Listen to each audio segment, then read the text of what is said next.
साथ अजीम अख्तर साहब है, जो पूर्व chief executive officer Delhi Waqf board के थे। और अभी हाल ही में हमने देखा कि पार्लियामेंट के अंदर वक्फ बोर्ड संशोधन बिल लाया गया, जिसको लेकर तमाम विपक्षी ने उसका पुरजोर विरोध किया, और वो स्टे और एक जेपीसी कमेटी बनाई गई है, तो वो कमेटी के हवाले कर दिया गया है। तो आपने वक्फ बोर्ड में बहुत ज़्यादा खिदमतें अंजाम दी है, लेकिन मुसलमानों का ऐसा मानना है कि वो बिल जो है वो मुसलमानों के विरोध में, या उनकी जो जो वक्फ की हुई ज़मीन है वो उनको छीनना चाहते हैं। तो आपको क्या लगता है, आपने भी वो बिल देखा होगा जो उसमें तमाम जो एक्ट हैं, संशोधन बिल एक्ट जो है? देखिए, ऐसा है मौजूद जो तरमीमात का बिल पेश किया गया है, इसके बारे में गुफ्तगू करने से पहले मैं आपको पीछे ले चलता हूँ। हाँ, लोकसभा के इलेक्शन से पहले 3-4 माह पहले राज्यसभा में एक बिल पेश किया गया था। राज्यसभा में भारतीय जनता पार्टी की एमपी ने बिल पेश किया था कि वक्फ एक्ट को ख़त्म कर दिया जाए। वक्फ एक्ट का मतलब ये उन्होंने ये कौन से सन की बात है? कौन से सन की बात है ये? अभी इसी साल के अंदर, हालिया इलेक्शन से पहले, लोकसभा के इलेक्शन से पहले, आप समझिए दिसंबर जनवरी में हुआ था वो बिल। राज्यसभा पेश हुआ, उसमें बहस हुआ, वो एडमिट हो गया। राज्यसभा में एडमिट होने के बाद उसको जाना था लोकसभा में, और लोकसभा में बहस के बाद अगर वहाँ से अप्रूव हो जाता तो फिर पार्लियामेंट प्रेसिडेंट ऑफ इंडिया के पास जाता और उससे फाइनल दस्तखत हो जाते। लेकिन हुआ ये कि उस बिल को वो अधूरा रह गया। इलेक्शन डिक्लेयर हो गए, नतीजा तो उसमें कुछ नहीं होता। उस वक्त मैंने एक मजमून लिखा था और उसमें ये इजहार किया था कि फलस्तीनी अनासर मुसलमानों को तबाह करने के लिए तैयार हैं। किसी न किसी तरीके से ये बिल भी उसी मकसद की पहली कड़ी है, ताकि मुसलमानों के वक्फ ज़मीन को हड़प कर लिया जाए। अगर खुदा न खास्ता लोकसभा के इलेक्शन में भारतीय जनता पार्टी को अक्सरियत हासिल हो जाती है तो पहली विकेट वक्फ बोर्ड की गिरेगी, वक्फ एक्ट खत्म हो जाएगा। ऐसा नहीं हुआ। खुदा का करम है कि भारतीय जनता पार्टी के पास सीटें कम आई, नतीजा तो उनको जिसको अक्सरियत हासिल नहीं हो सकी। अब वो मनमानी नहीं कर सकते। नतीजतन बैसाखी के जरिए नीतीश कुमार जी का नायडू के जरिए के बगैर वो चल नहीं सकते। ये बिल लाया गया ताकि इस तरीके से मुसलमानों को किसी न किसी तरीके से खुले लाइन लगा दी जाए। देखिए, फलस्तीनी नासर का बुनियादी मकसद ये है कि मुसलमानों को माशी तौर पर तो कमजोर आपने कर दिया, मुलाजमतें नहीं है, दूसरी चीज़ें नहीं है। आपकी ये जो ज़मीनें जो है, वक्फ की ज़मीनें जो करोड़ों रुपए की मिल्कियत है, चाहे दिल्ली वक्फ बोर्ड है, दूसरे रास्ते हो, ये हत्या ली जाए ताकि इन ज़मीनों पे मुसलमानों को हक रहे। तो इस तरीके से कानून में तब्दीलियाँ करना चाहते हैं। मुझे याद है कि 1913 में या 14 में एक कमेटी बनी थी मुख्तार नकवी साहब के तहत, और उन्होंने जो 1995 का जो आज चल रहा है उसमें तरमीमात सजेस्ट की थी। वो तरमीमात बाकायदा गवर्नमेंट ने मंजूर किया, 217 में उनका इम्प्लीमेंट कर दिया गया। अब सवाल ये है कि जब 2017 में आपने तरमीमात को पास किया तो आज ये नई तरमीमात की क्या जरूरत पड़ गई? इसका मतलब ये है कि आप डेलिबरेटली उन तरमीमात के अलावा नई तरमीमात इसलिए करना चाहते हैं कि मुसलमानों की वक्फ ज़मीनें आप पूरे हत्या ली जाए। वक्फ एक्ट अगर ख़त्म हो जाता है, या वक्फ एक्ट में जो तरमीम इन्होंने दी हैं अगर वो ख़त्म हो जाता, वो अप्रूव हो जाती है, तो यकीन मानिए मुसलमानों का वक्फ की ज़मीनों से कुछ ताल्लुक़ नहीं रहेगा। माँ से वैसे कि अगर आप काबिज़ हैं तो आप किराया वक्फ बोर्ड को दे देंगे, सरकार को देंगे, क्योंकि वो ज़मीनें तो सरकार की मिल्कियत में चली जाएगी। आज दिल्ली में 123 प्रॉपर्टीज ऐसे हैं जिसके ऊपर सरकार ने पिछले दिनों हंगामा किया था, जाम मस्जिद वगैरह वगैरह को। ये 123 प्रॉपर्टीज क्या है? देखिए, साउथ दिल्ली की जो प्राइम लैंड है, वहाँ पर जो मस्जिदें हैं, दूसरी मुसलमानों से मुताल्लिक़ मामला है, वो सब प्राइम लैंड पर बहुत वाक़ हैं। और उनका रेवेन्यू रिकॉर्ड में लिखा है मिल्कियत सरकार दौलत मदार, कब्जा अहले इस्लाम। इसका मतलब ये हुआ कि ज़मीन की मालिक तो सरकार है, मुसलमान काबिज़ हैं, और काबिज़ को हटाया जा सकता है। ये रेवेन्यू रिकॉर्ड में आज तक चला रहा है। आज भी अगर आप पुराने हुकूमत हिंद का जो रेवेन्यू रिकॉर्ड है उसमें देखे, उसमें बेशतर वक्त ज़मीनों, दिल्ली की वक्त ज़मीनों पे यही लिखा हुआ सरकार दौलत बदार मिल्कियत कब्जा अहले इस्लाम। तो मिल्कियत तो है ही सरकार दौलत बदार की, आपका जो कब्जा उसको ख़त्म करने के लिए सारा खेल हो रहा है, ताकि आप ये ना कह सके कि हम मालिक का मिल्कियत तो सरकार दौलत बदार की, आप तो काबिल, आप जाइए यहाँ से। तो सारा खेल ये है कि आपको सड़क पर लाने के लिए सारे धंधे इख्तियार किए जा रहे हैं। और जब तक हमारे मुसलमान ऑर्गेनाइजेशंस, मेरा मकसद ये नहीं कि इंडिविजुअली एक दो तीन आदमी खड़े हो जाए, मुस्लिम ऑर्गेनाइजेशन जो मिली और समाजी काम कर रहे हैं, वो जब तक इसमें दिलचस्पी नहीं लेंगे काम नहीं चलेगा। आपको हैरत होगी कि मैं अखबारों में पढ़ रहा था कि मध्य प्रदेश के किसी जज ने मुसलमान वकीलों से कहा कि आप एक वक्त पे सारी चीज़ें वक्फ डिक्लेयर कर दें, लाल किले को डिक्लेयर कर दें, ताजमहल को डिक्लेयर कर दें वक्फ। मुसलमान वकील खामोश हो गए, जबकि हकीकत यह है कि वक्फ बोर्ड या मुसलमान किसी भी ज़मीन को वक्फ डिक्लेयर नहीं कर सकता। वक्फ एक्ट का बड़ा बड़ा सामने के बड़े वाज़े ज़ाब्ते मौजूद हैं कि वक्फ कमिश्नर को पावर है, इख्तियारात हैं कि वो किसी ज़मीन को वक्फ डिक्लेयर करे। अगर वक्फ कमीशन के पास एक एप्लीकेशन जाती है कि ये जगह फला जगह है, ये खसरा नंबर ये वक्फ है, तो वक्फ कमीशन या वक्फ बोर्ड इमीडिएटली नहीं का एप्लीकेशन रिसीव और खर्च से उसे वक्फ डिक्लेयर कर दिया। वक्फ कमिश्नर जो सरकार का, हर सरकार का मुतय्यन करने का अफसर होता है, आला अफसर होता है, वो रेवेन्यू रिकॉर्ड देखेगा, चेक करेगा, उसके बाद अगर वो मुतमईन होने के बाद उसको वक्फ डिक्लेयर करेगा। मैं इसी पे आपसे एक सवाल ये कर रहा हूँ कि बहुत से लोगों का ऐसा मानना है कि जो वक्फ की ज़मीनें हैं वो इतनी एकड़ थी, अब इतनी ज़्यादा एकड़ कैसे हुई। तो उनका ये मानना है कि बहुत सारी ऐसी ज़मीन जो वक्फ की नहीं है, लेकिन वो कहते हैं ये वक्फ की ज़मीन है। तो जो आप सर्वे कमीशन की बात कर रहे हैं उसको थोड़ा तफसील से। लेकिन जो ज़मीनें हैं रिकॉर्ड के हिसाब से थी वो तो थी, आज जो तो इतनी बड़ी है, मतलब मैं आपसे उसका रहा हूँ कि मेरा दिल्ली का तजर्बा है, जो पहले 700 गज थी आज वो 400 गज रह गई। तो यहाँ दिल्ली में कम हो गई, दिल्ली में कम हो गई। मुतअद्दिद जगहों पर मैंने खुद नोट किया है कि रेवेन्यू रिकॉर्ड में लिखा कि रकबा 500 गज और मौजूदा 400 या 500 गज, वो 700 गज लिखा है, मौजूदा रकबा 400 या 500 है, बाकी कहाँ गया भाई। ये सिर्फ प्रोपेगेंडा है कि मुसलमानों के वक्फ की ज़मीनें बढ़ गई, कोई ज़मीन नहीं बढ़ी। वक्फ कमीशन सरकार के आला अफसर होता है, वो कैसे बढ़ा देगा भाई। ताब वक्त है कि वो जिस ज़मीन के बारे में कहा जा रहा है उसका रेवेन्यू रिकॉर्ड मुकम्मल ना हो, वक्फ कमीशन उसे कभी डिक्लेयर नहीं करेगा, ना वक्फ बोर्ड करता था। मज़ा लुत्फ़ की बात तो यह है कि इस कदर प्रोपेगेंडा किया गया है कि आम लोगों के जहन में यह है कि मुसलमान जिस बिल्डिंग को चाहे वक्फ डिक्लेयर कर दे, नहीं कर सकते मुसलमान। लेकिन ये तो कहा जाता है ना कि रेलवे और डिफेंस के बाद सबसे ज़्यादा ज़मीन जो वक्फ के पास है, कहा जाता है। देखिए डिफेंस सबसे ज़्यादा, उसके बाद रेलवे, फिर दिल्ली वक्फ बोर्ड आता है। अब सवाल ये है कि वक्फ बोर्ड जो आता है, आपको हैरत होगी कि 47 के बाद दिल्ली के अंदर कोई नया वक्फ नहीं हुआ। 47 के बाद दिल्ली में कोई नई वक्फ प्रॉपर्टी नहीं डिक्लेयर की गई। क्यों नहीं डिक्लेयर की गई? अब लोग वक्फ नहीं करते, लोगों को पैसा नहीं है, जो भी है जैसा भी है। लेकिन जब 47 के बाद दिल्ली जैसे शहर में कोई नया वक्फ नहीं हुआ, जो हमारे रिकॉर्ड में, वक्फ रिकॉर्ड में जो पुरानी ज़मीन चली आ रही है उनके, उसी पे तो हम रहेंगे ना। ये सिर्फ प्रोपेगेंडा है कि मुसलमानों के वक्फ की ज़मीनें बढ़ गई। जो हुकूमत के पास रिकॉर्ड मौजूद है कि डिफेंस के बाद रेलवे, और रेलवे के बाद वक्फ बोर्ड, हिंदुस्तान के तमाम वक्फ बोर्ड के पास है। तो जो ज़मीनें, जो उनकी मिल्कियत और जो उनकी जोग्राफिकल सिचुएशन है, वो तो सब रिकॉर्ड में मौजूद है। अगर फर्ज कीजिए जामा मस्जिद, पुरानी हमारे जो दिल्ली की जामा मस्जिद है, उसका रकबा उन्होंने 2000 गज लिखा, तो 2000 गज ही तो रहेगा ना। आज 3000 गज कैसे हो सकता, क्या 2500 गज कैसे हो सकता? रेवेन्यू रिकॉर्ड मौजूद है। ये सिर्फ प्रोपेगेंडा है फस्ताई नासिर का, गैर मुस्लिमों को मुसलमानों से बदजन करने के लिए कि सब मुसलमानों के वक्फ की ज़मीनें बढ़ गई। कोई ज़मीन नहीं बढ़ी, बल्कि घटी हैं।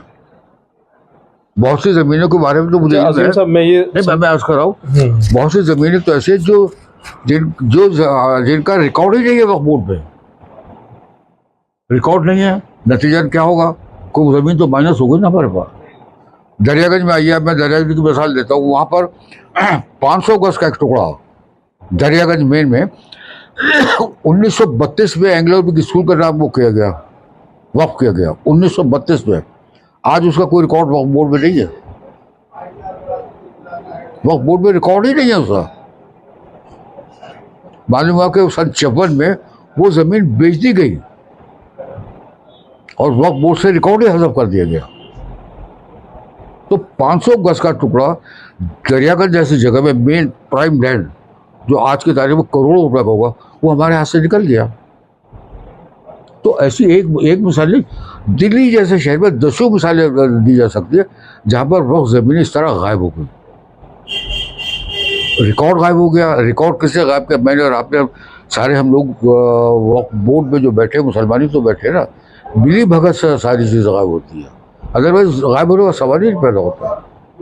तो ये कहना कि वक्फ की ज़मीनें बड़ी गलत है, ये सिर्फ प्रोपेगेंडा है ताकि गैर मुस्लिम मासूम जहनों को मुतासिर किया जा सके मुसलमानों के वक्फ की ज़मीनें बढ़ गई। भाई ज़मीन बढ़ेगी कैसे? दिल्ली में 47 के बाद कोई नई जगह वक्फ हो ही नहीं। तो वक्फ के जो तादाद है, अगर फर्ज कीजिए 47 के बाद 500 थी तो 500 ही रहेंगे, 500 तो नहीं हुई ना। तो ये सारा प्रोपेगेंडा जिस अंदाज से फैलाया गया है, तो जब आपको हाई कोर्ट का कमिश्नर का वो जज कह रहा है कि आप जिसको दिल चाहे वो डिक्लेयर कर दें, उसे यही नहीं मालूम कि एक प्रोसीजर है बाकायदा। वक्फ कमिश्नर है जो सरकार का एक अफसर होता है। वक्फ कमिश्नर का बोर्ड से कोई ताल्लुक नहीं होता। वो वक्फ कमिश्नर चाहे वो मुस्लिम हो गैर मुस्लिम, वो सरकार का एक आला अफसर होता है।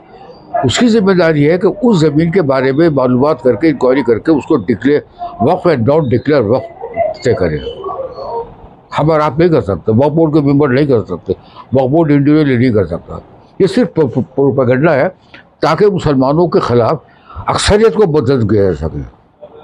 और ये जो तरमीमात आ रही है वो सिर्फ यही है कि मैं उसी पे बात कर रहा हूँ कि जो जितनी भी तरमीम उन्होंने जो एक्ट बता रहे हैं उसको संशोधन करने की बात वो कह रहे हैं, उसमें क्या आपको लगता है कि नहीं ऐसा नहीं होना चाहिए, उसमें या नई संशोधन होने की जरूरत नहीं है? देखिए, तरमीमात जो है, तरमीमात इस अंदाज की जा रही है। अब तक तो वक्फ कमिश्नर सब कुछ करता, अब उसकी पावर्स आप डीएम को दे देंगे। डीएम को दे देंगे। अच्छा, डीएम सरकार का अफसर है, हमें उसकी ध्यानदारी में कोई शक नहीं, लेकिन अफसर जो है ना वो करेगा जो उसके सरकार चाहती है। वक्फ कमिश्नर की एक अलग पोजीशन होती है, वो वक्फ एक्ट के तहत दायरों में काम करेगा। आपने वक्फ एक्ट को तरमीम करके आपने ये हटा दिया, वो हटा दिया, फला चीज़ कर दी, आपने मेंबरों में गैर मुस्लिम रख दिए, है ना, वक्फ काउंसिल में, वक्फ बोर्ड के अंदर। ऐसा गैर मुस्लिम का वेलकम, अगर वो इस्लाम के बारे में जानते हैं, हमारे लिए कोई बुरा नहीं है कि वो आया। लेकिन लोग तो इसके भी मुखालिफत में ना कि गैर मुस्लिम क्यों वक्फ बोर्ड है, क्या लेना देना उनका, जो मठ है या दूसरी चीजों में उसमें तो कोई मुसलमान या गुरुद्वारे का प्रबंधक बात सही है। हाँ, कि अगर सरकार ने गैर मुस्लिमों को वक्फ बोर्ड में भर्ती करना शुरू कर दिया, मेंबर के तौर पर उठाना शुरू कर दिया, तो सवाल ये कि क्राइटेरिया क्या होगा, किस गैर मुस्लिम को मेंबर बनाया जाए, किसको दम रहे। अगर कोई मुसलमान गैर मुस्लिम सरदार हो या हिंदू हो, वो इस्लाम के बारे में मालूमात रखता है अच्छी तरह, उसकी सर्विसेज को लिया जा सकता है।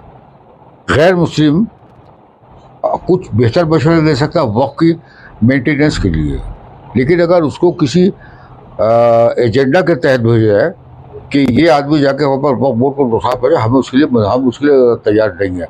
और जहाँ तक उसका ताल्लुक है मियाँ कि गैर मुस्लिम आएगा तो वक्फ बोर्ड तब आएगा, मुसलमानों ने कौन से वक्फ बोर्ड को मेंटेन किया है? दिल्ली वक्फ बोर्ड में 47 से लेकर सन 54 में ये वक्फ एक्ट बना था, उससे पहले दूसरा एक्ट था, सारे मुसलमान आते रहे। वक्फ बोर्ड का जो हाल है आज आपके सामने है, क्यों है? सारे मेंबर मुसलमान थे, सारे स्टाफ मुसलमान हैं, फिर खराब क्यों है? बुनियादी चीज़ ये है कि मुसलमानों ने अपने जो इस किस्म के इंस्टीट्यूशंस अदारे हैं उनको प्रॉपरली चलाया नहीं। सिर्फ दो भाई भतीजा चला। दिल्ली वक्फ बोर्ड में जब मैं सेक्रेटरी था, मुझे हैरत हुई कि ऐसा स्टाफ था जो उर्दू नहीं लिख सकता था। भाई उर्दू नहीं लिख सकता, अब वो वक्फ बोर्ड में क्या काम करेगा? बैठा हुआ, मालूम है फला चेयरमैन साहब को भतीजे है। अरे भाई, चेयरमैन ने अपने भतीजों को ला के बिठा दिया, मेंबर ने किसी को बिठा दिया, तो उससे नुकसान तो किसको पहुंचा? वक्फ को पहुंच रहा है। एक एप्लीकेशन उर्दू में आती है, जब वो उर्दू जानता नहीं तो पढ़ेगा क्या? वक्फ का सारा रिकॉर्ड उर्दू के अंदर है, सारा रिकॉर्ड। हमारे यहाँ दिल्ली में मुताल्लिका का क्लियर के अफसर जब उर्दू नहीं जानता तो पढ़ेगा क्या भाई? वो क्या क्या उस कंक्लूजन क्या निकलेगा कि क्या है? भाई जब आएगा तो कुछ पता नहीं। तो बुनियादी चीज़ हमारा कहने का मकसद ये है कि मुसलमानों ने जो वक्फ बोर्ड के मेंबर रहे या अहदेदार हैं, उन्होंने कभी भी वक्फ बोर्ड को उस अंदाज से चलाने की कोशिश नहीं की जिस तरीके से एक सरकारी अदारा चलना चाहिए। अगर ये जज्बा होता तो कम से कम दिल्ली वक्फ बोर्ड के बारे में अब शो कि वो पोजीशन नहीं होती जो आज है। हैरत है कि वक्फ बोर्ड में इमामों की तनख्वाह देने के लिए पैसे नहीं हैं, समझा? बेवाओं को देने के लिए पैसे नहीं हैं। क्यों नहीं है भाई? आप 72 साल में वक्फ की आमदनी नहीं बढ़ा सके हैं? अच्छा, दूसरी वक्त की आमदनी आपने जो बढ़ाई, देखिए पिछले दिनों ये हुआ कि दिल्ली में सरकारें वो वक्फ की ज़मीनों पे जो काबिल के लोग किराएदार के तौर पर बैठे हैं, उनसे नए सर्कुलर रेट के हिसाब से हम किराया लेंगे।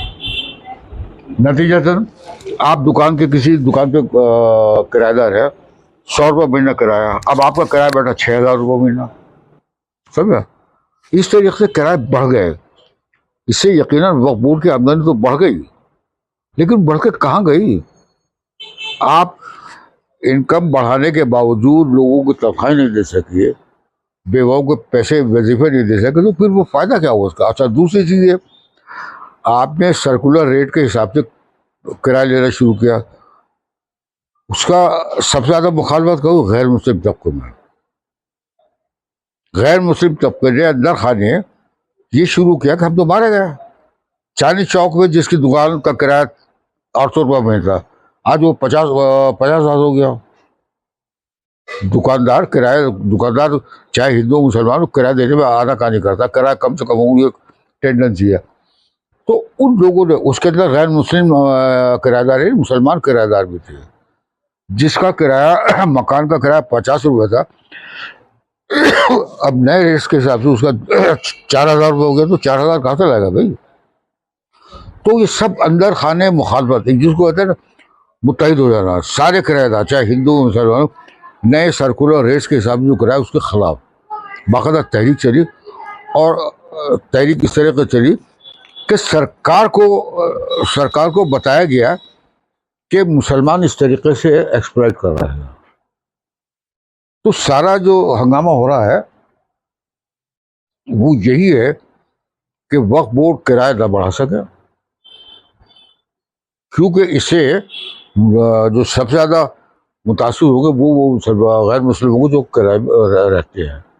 तो इस तरीके से जो आपने किराया बढ़ाने की वो शुरू की, उससे नुकसान ही पहुंचा। अब ये जो देखिए, बहुत अच्छी बात है कि ये बिल पार्लियामेंट में पास नहीं हो सका।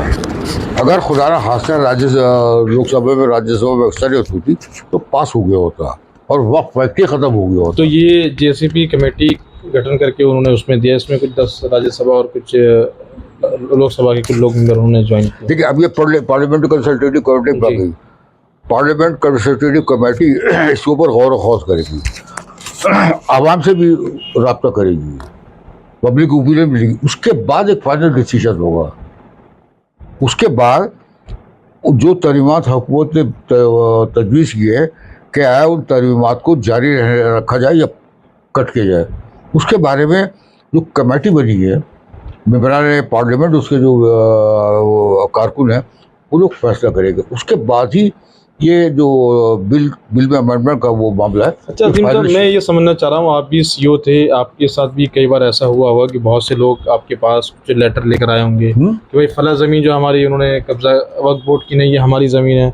ऐसा कुछ होता है कभी कि कोई आके ढाबा बोलती कि हाँ जी हमारी ज़मीन है, वक्फ बोर्ड के पास चली गई हो, ऐसा कुछ हुआ हो? जैसे इस तरह की तरमीम जो लेकर ये लोग आए हैं। देखिए ऐसा होता है कि अगर कोई आदमी कह रहा है कि साहब मेरी ज़मीन वक्फ नहीं है और वक्फ बोर्ड ने से वो किया तो वो वक्फ बोर्ड भी नहीं आएगा, समझे। उसके लिए रास्ता खुला है कि वो वक्फ कमिश्नर के पास जाए। वक्फ कमिश्नर क्या एप्लीकेशन ले कि ये गलत तरीके से वक्फ डिक्लेयर की गई, वक्फ नहीं है, ये मेरे या मेरे अबजाज की मिल्कियत है, वो वहाँ पेश करे। अगर फर्ज कीजिए वक्फ कमीशन उस एप्लीकेशन को रिजेक्ट कर देता है तो फिर कानूनी दायरा है, उसका अदालत चल जाए।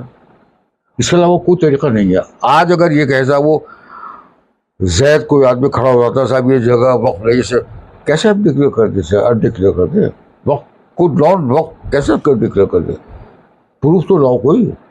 आपके कहने से काम नहीं चलता। और आप ये जो तरमीमात ला रहे हैं सिर्फ इसलिए ला रहे हैं ताकि वक्फ की ज़मीनों को आम कर दे एक तरीके से। वक्फ देखिए ऐसा है, वक्फ की ज़मीनों पे मुसलमान भी काबिज है, गैर मुस्लिम भी काबिज है। मुसलमानों में उलमाए कराम भी शामिल हैं। तो सबको इन तरमीमात से सबको फ़ायदा पहुँचेगा। सब खामोश हैं कि ये तरमीम हो जाए, क्यों फ़ायदा तो उन्हीं को पहुँच तो जाए। उसके विरोध में हाँ? वो कैसे, मतलब सही हो? मुसलमान तो उसके विरोध में है ना, नहीं। जो मुस्लिम रहनुमा है या उलमा इकराम तो उसके विरोध में, या आप किस देखिए मुसलमान उलमा कराम जो है ना सिर्फ बयानबाजी कर रहे हैं। अखबार में फोटो छपता है, हजरत मौलाना फलाने की फरमाया, तस्वीर बाकायदा, और मौलाना कह दिया बर्दाश्त नहीं करेंगे। आपके बर्दाश्त करने से क्या होता है? सरकार ने कानून बना दिया तो कानून बन गया, अदालत उस कानून को मानेगी। आपके इनकार करने से कोई फायदा नहीं होता। आप इसको कहते हैं कि जड़ को खुद कैसे उसको रोकेंगे, वहां से सिलसिला शुरू, उसके लिए अमल तो कीजिए ना। अखबारी बयान देने से बेहतर यह है कि उलमाए कराम वक्फ बोर्ड को, अगर वक्फ एक्ट को उन्होंने संजीदगी से पढ़ा है और समझते हैं वकीलों के बारे, तो उसके बारे में महजरनामा तैयार करके तमाम एमपी को दें कि जो कुछ हो रहा है तरमीमात हो रही, इसके माइनस पॉइंट्स ये हैं, इससे नुकसान ये होगा, मुसलमानों को नुकसान होगा, समझा, और कम्युनिटी को नुकसान, तो ये तो करें, ऐसा कोई नहीं करेगा। अच्छा अजीम साहब, मैं ये समझना चाह रहा हूँ कि जो ये वक्फ एक्ट तरमीम, जितने भी एक्ट जो संशोधन पे लाए गए, इसमें मोटा माटी ये कि इसमें नुकसान मुसलमानों का क्या, बहुत मोटा मोटी तौर पे देखिए नुकसान तो ये ना जी, अब तक तो वक्फ ज़मीनें जी, मुसलमानों के कंट्रोल में थे ना, हाँ, वक्फ के तवज्जो से वो ख़त्म हो जाएगा ना। मुसलमानों का कंट्रोल, वक्फ बोर्ड का कंट्रोल बड़ा नाम रह जाएगा। आप क्या कर लेंगे? सारी पावर तो डीएम के हाथ में चली गई। अच्छा, सारी पावर डीएम के हाथ में जाएगी, समझे, डीएम के पास जा रही है। तो इस तरीके से जो कुछ होगा इससे नुकसान तो हमें पहुंचाना है इन द लॉन्ग रन। मुसलमानों की जो वो है नाराजगी आम और मेरे और आप जैसे लोगों की है, जो वक्त पे काबिज है ना, चाहे वो आलिम दीन हो या मादूस, वो तो चाहता खत्म हो जाएगा, वो बालिक हो जाएगा ना। कल फर्ज की तमाम तरीमात पास हो जाती तो उसका मतलब ये कि आप जमीन का किराया वक्फ बोर्ड की जगह सरकार में जमा कराएंगे। वो कैसे? आप मालिक ही नहीं हैं, सरकार मालिक है जमीन की, आप तो काबिज है। जब रेवेन्यू रिकॉर्ड में क्यों है 47 से पहले तो वक्फ बोर्ड की जमीन ना, नहीं, सेंट्रल या बोर्ड या दिल्ली वक्फ बोर्ड के, जब दिल्ली के बहुत सी जमीनों के बारे में ज्यादातर ये लिखा हुआ है कि सरकार दौलतमदार, यानी सरकारी जमीन के मालिक है, और काबिज कौन है? अहले इस्लाम। तो ये इन तरमीमात के बाद यही होगा, मिलकर सरकार की है, काबिज मुसलमान है, तो आप क्या कर लेंगे? किराया उनको जाएगा। ये बड़ा मतलब वो जो वक्फ बोर्ड को वो था कि हम ये ज़मीन हमारी है, वो सिलसिला ख़त्म हो जाएगा। तो इसके लिए ज़रूरी है कि मुसलमानों के यहाँ बयानबाजी ना हो। आपके बयान उर्दू अखबार में छपते हैं जिनको पढ़ा कोई नहीं आता। उर्दू अखबार सरकार दौलत फजा तक पहुँचते नहीं हैं। वहाँ जो अफसरान बैठे उन्हें पता ही नहीं उर्दू में क्या छपा है। तो बाकायदा ग्रास रूट से कुछ काम कीजिए ना आप इन तमाम तरमीमात के जो माइनस पॉइंट्स हैं उनको उस बेहतरनामे में हाईलाइट तो करें। ऐसा नहीं है कि लोकसभा में राज्यसभा में जो मेंबर पार्लियामेंट बैठे हैं वो सब आपके अंदर कान के बहरे नहीं। अगर आप उनको कन्विंस कर सकें अपने डॉक्यूमेंट से तो आपके साथ खड़े हो जाएंगे। ओपनली नहीं तो अंदरूनी तौर पर तो कह सकते गलत हो रहा है। हमें आउट राइटली ये नहीं शिकवा कर सकते सारे सब लोग गलत है, नहीं। संजीदा जहर के लोग वहाँ भी मौजूद है, अक्सरियत मौजूद है। हम उस संजीदा जहर अक्सरियत तक पहुँचे तो सही। उर्दू के अखबारात में बयान छपाने से कोई फायदा नहीं है। बयान किस तरह छपते मैं जानता हूँ और आप जानते हैं। एक साहब हैं, हर हफ्ते को उनका बयान आता है, सरकार को ये चाहिए करे, बयान उनका इससे क्या होता है भाई? हाँ, सरकार का तुम्हारे अखबार और तुम्हारा बयान को पढ़ रही है सरकार, कोई टाइम नहीं, कोई पढ़ता ही नहीं आपको उर्दू के बयान। आप जो चाहते हैं अगर आप उसके पास आपके पास सही मानों में कोई लॉजिक है तो आप सरकार को अंग्रेजी में हिंदी में पेश कीजिए। अखबार में छपाने का मतलब मैंने फर्ज अदा कर दिया। आपके फर्ज अदा करने से फर्ज अदा नहीं हुआ, फर्ज तो पीने का मौजूद है। बुनियादी चीज़ ये है कि ये तरमीमात, मुझे यकीन है कि ऐसा पूरी तरमीमात पास नहीं होगी। जो सरकार चाहती है उस तरीके से तरमीमात में भी तगय्युर होगा, कुछ कटेगी कुछ रह जाएगी। तो उसके लिए ज़हनी तौर पर हमें तैयार, ज़हनी तौर पर देखिए हम और आप उस पोजीशन में नहीं कि सिर्फ मुखालफत कर सकें। हमें तो कन्विंस करना है कि ये गलत हो रहा है जो कुछ हो रहा है। कन्विंस करने के लिए हमें सड़क पर नहीं आना। सड़क पर आप आएंगे नुकसान आप ही का होगा, मेरा और आप ही का होगा। पुलिस डंडे बरसाएगी, जो बाहर सड़क पर आएंगे उन्हीं वही उसमें लपेटे में आएंगे। तो उससे बचने के लिए बेहतर ये है कि मुसलमान NGO अच्छे वकीलों को मशवरा करके बाकायदा महजरनामे मुरतब करें और सरकार को दें, MPs को दें कि सब कुछ गलत है। ये अपनी तरफ से अमेंडमेंट करें कि साहब इसकी जगह ये ले आए आप। ऐसा भी तो हो सकता है ना, कुछ मेरे जहन में चीज़ है वो बेहतर है इस तरमीम की जगह। तो ये जिसको कहते हैं ना एक डेस्क वर्क, वो डेस्क वर्क तो करें हम। डेस्क वर्क उसी वक्त होगा जब संजीदा मुसलमान पढ़े लिखे लोग, अच्छे वकील को आप एक जगह बिठा के उनको बताएं कि भाई ये बताइए आप इसमें ये कितना गलत है कितना सही है। जब तक ये डेस्क वर्क नहीं होगा हुकूमत अपने तौर पे काम करते रहेगी, आपको नुकसान पहुंचता रहेगा, आप शोर मचाते रहेगा, उससे कुछ नहीं होगा। बुनियादी चीज़ ये है कि मुसलमान इज्तिमाई तौर पे नहीं, NGO जो हमारे वो तो करें। ये वक्त का तकाजा ये है कि हम सिर्फ बयानबाजी से ना करें, ना सड़क पर आए, हमें सड़क पर नहीं आना, हमें मुखालफत में ना नारे लगाने, ना कुछ नहीं करना। हमें तो इस बिल में जो तरमीमात पेश की जा रही है उनके माइनस पॉइंट बताने हैं कि इसमें नुक्स यह है, इससे मुसलमानों को या वक्त प्रॉपर्टीज को इस तरह नुकसान पहुंचेगा। आप लाइए तो सही, इसके बगैर काम नहीं चलेगा। हाँ देखिए, मैं हैरान हूँ कि आज से 5-6 साल पहले जब नया वक्फ बोर्ड कायम हुआ था तो बड़े हंगामा हुआ था कि साहब दिल्ली वक्फ बोर्ड की आमदनी बढ़ा दी आपने। अच्छा भाई बढ़ा दी, पता चला कि आपने किराए बढ़ाए, किराया, किसी का किराया 100 था 200 कर दिया, 300 कर दिया, ठीक है, अच्छा गया। तो बढ़ी हुई आमदनी कहाँ गई? आप इमामों की तनख्वाह क्यों नहीं दे रहे हैं?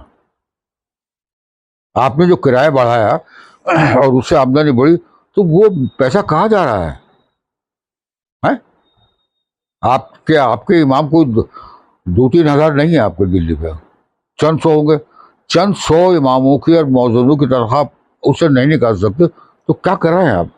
हमारे ज़माने में सरकार की कोई रकम नहीं, सरकार कोई मदद नहीं दे सकती थी वक्फ बोर्ड को।